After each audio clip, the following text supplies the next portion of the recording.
તો મસ્ત વાત કરી છે સમાજ વિશે। તો આપણી નાઈટ બતાવવામાં આપણે કોઈ દી શરમાવાનું નહીં, કહી દેવાનું કે અસલ કોળીનો દીકરો છે અને મને ગર્વ છે કે મેં કોળી સમાજમાં જન્મ લીધો છે।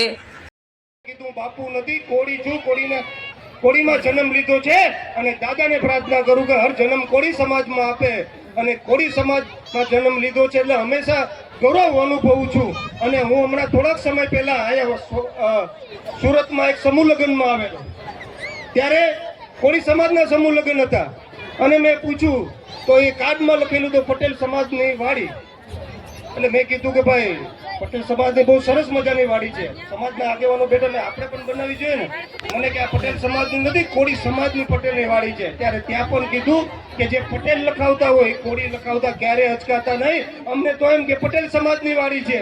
પણ મેં તો પછી તો રામાપીરની સબી આપીને બહુ મસ્ત સન્માન કર્યું છે।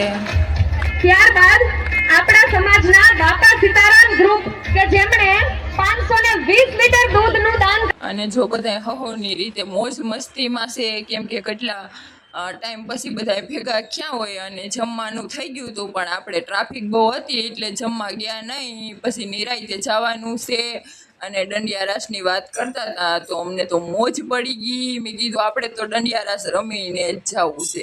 અને અમારા દેવાંશી બેનને લાગી હતી ભૂખ, તો પૂછતા હતા કે મમ્મી જમવા કઈએ જાવું, તો મેં કીધું કે બહુ ટ્રાફિક છે, ઘડીક રહીને જઈએ।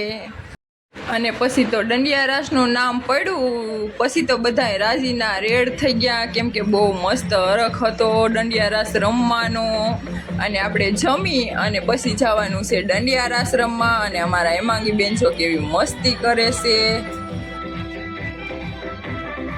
અને મને પણ બહુ જ હરખ છે દંડિયા રાસ રમવાનો, કેમ કે આપણો સમાજ ભેગો થયો હોય અને બધું સ્નેહ મિલનને મસ્ત ઉજવતા હોય તો આપણે હરખ તો હોય જ ને।